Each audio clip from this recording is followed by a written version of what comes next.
Vamos lá, WhatsApp? Vamos. Então vai lá ajudar, roda pra gente aí, o Zap, pro Caião responder. Bom dia, Caio, bom dia, Braulio. A paz do Senhor Jesus. Eu queria primeiro agradecer a vocês a oportunidade de mandar esse vídeo com essa dúvida. E agradeço a Deus pela vida de vocês, servos de Deus, usados na propagação da palavra, do Evangelho. Muito obrigada. Ontem na igreja eu fui ao culto.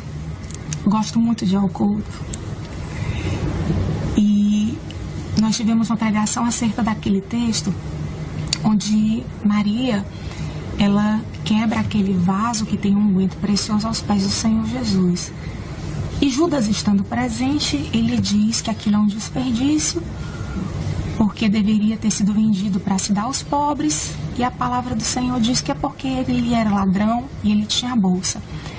Então Judas era ladrão e ele tinha a bolsa. Jesus chamou para ser discípulo um ladrão. Os discípulos, os demais discípulos conviviam com um ladrão. As pessoas ouviam a pregação de um ladrão. E como era isso? Os discípulos sabiam que ele era assim, que ele era ladrão, e isso ficava desse jeito mesmo? Como era essa relação, essa característica dele era oculta? Na verdade, eles não sabiam. A palavra que nos desnuda isso. Como é que a gente pode ver essa condição de Judas, de Jesus e dos discípulos nesse relacionamento, sendo Judas um ladrão, ao que parece, desde sempre? Obrigada, irmãos queridos. Um grande abraço. Que o Senhor abençoe e sustente a vida de vocês todos os dias. Amém. Um beijo para você também, minha filha. Não, querida. Judas tornou-se ladrão.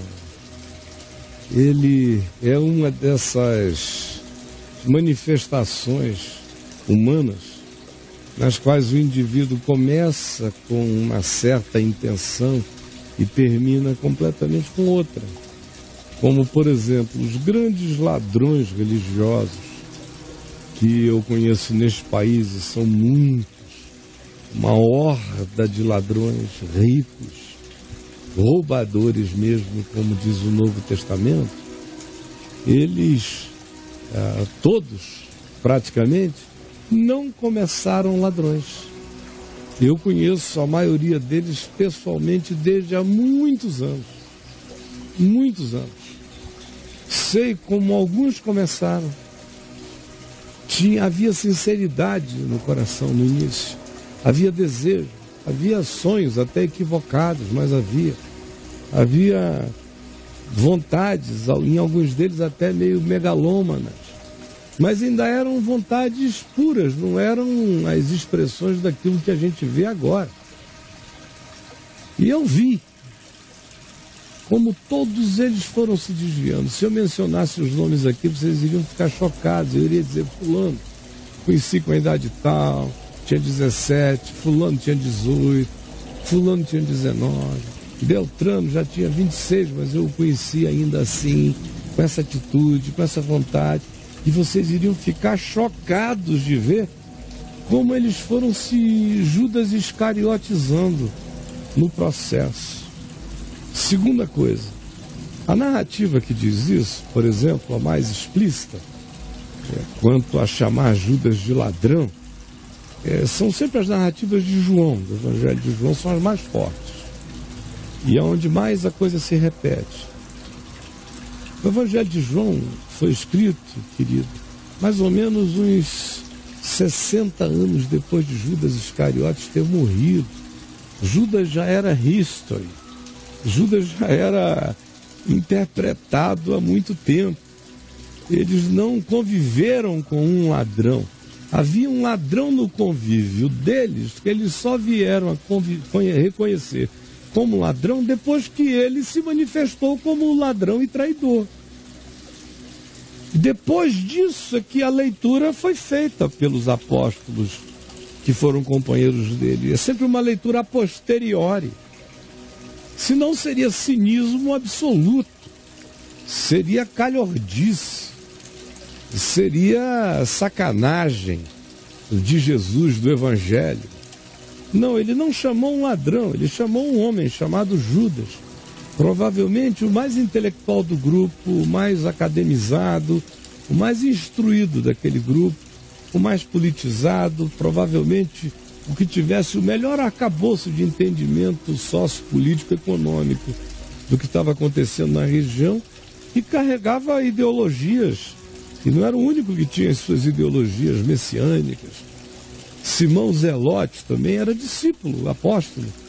O nome Zelote é porque ele tinha feito parte do partido dos Zelotes, que era um partido hiperradical de esquerda, que frequentemente praticava atos violentos em nome do seu zelo espiritual fanatizado. Mas Jesus o chamou e ele foi se educando no Evangelho, mas o apelido de O Zelote ficou.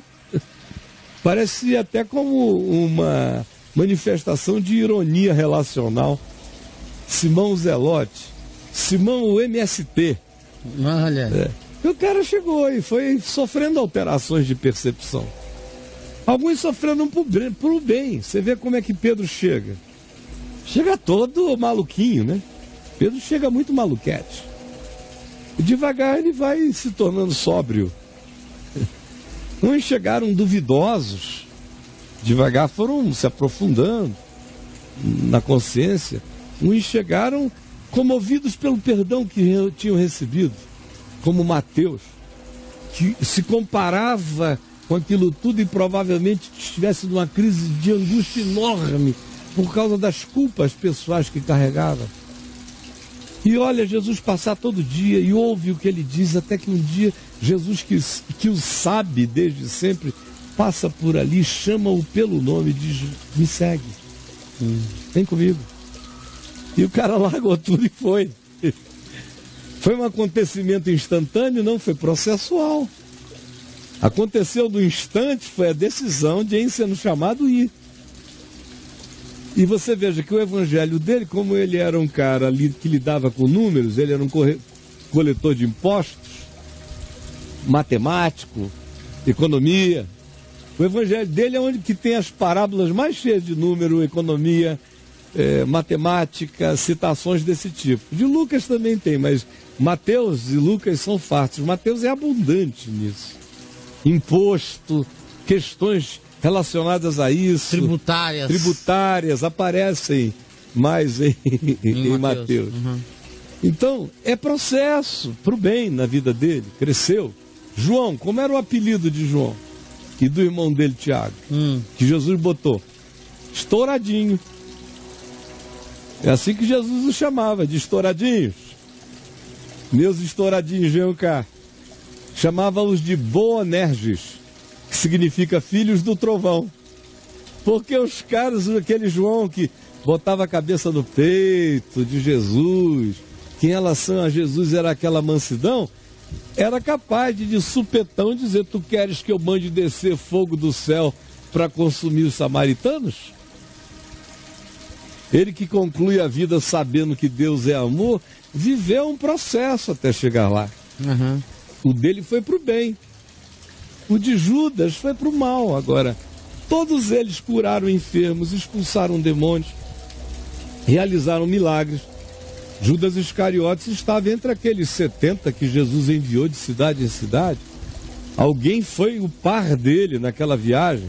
Ele também voltou alegre porque os demônios se lhe submetiam. Então, querida, quando é que aquilo começou? Como começa com todo ladrão religioso? Devagar. Começa devagar porque deram a ele a bolsa. Porque certamente ele tinha maior capacitação e interesse contábil em preservar aquilo. Por isso deram a ele naturalmente tal incumbência. A gente não incumbe de nada quem não tem nenhum jeito para fazer a coisa. Ele devia ter jeito, ele devia saber, ele devia ter o interesse, ele devia ter a sabedoria, a sapiência, o conhecimento técnico, a organização, ou, no mínimo, ele tinha disposição para aquilo, ou manifestava ter, ou quem sabe até pediu, ou passou nas mãos de tanta gente que parou na dele, e na dele continuou. Nós não sabemos como foi, mas deve ter sido como é a nossa volta o tempo todo. E aí o indivíduo já tem no coração algumas sementes de cobiça, de desejo, de poder, disso e daquilo. Quando tem a oportunidade a gente ouve no ditado popular, faz o ladrão. Há pessoas que jamais roubarão, a menos que tenham oportunidade. E no dia que tem oportunidade, não conseguem não roubar. Tendo oportunidade, só não rouba quem não é de fato ladrão no coração e não consegue. Mas há pessoas que têm essa propensão, nem sabem que a possuem porque nunca tiveram a oportunidade, até que a oportunidade chega e o indivíduo é tentado por ela todos os dias até que cede. Então, minha filha, não houve nenhum processo de cinismo, foi só um processo humano, como acontece na tua casa, com teu primo, um primo que vocês confiavam, tua mãe chegou e disse, olha, você administra para nós. Depois ele trai tudo. Aconteceu já comigo milhões de vezes, eu já tive muito ladrão do meu lado. Chegaram ladrões, talvez uns 3 ou 4 tenham sido antes de que eu os conhecesse, eu só não os discerni, porque eram tão agradáveis. Agora, eu tive outros que se tornaram ladrões do processo. Que viveram bons 8, 10 anos certinho. E depois, devagar, depois de 17, você fica sabendo que nos últimos 6 o cara vem metendo a mão. Meu Deus. Aí o coração dói. Eu tive tantos. O que? Fui eu que contratei o ladrão? Não. O ladrão se dissimulou, ou então o indivíduo, pela oportunidade, pela confiança nele depositada, usou o privilégio da confiança para manipulação e foi se tornando um ladrão. Aqui entre nós é a credulidade do povo o que mais circunstancializa o surgimento dos ladrões religiosos. É só isso, minha filha. Beijo para você, viu? Entre lá no caiofábio.net, escreva a palavra bálsamo, nardo, Judas Iscariotes. Tem muito texto meu sobre Judas no caiofábio.net.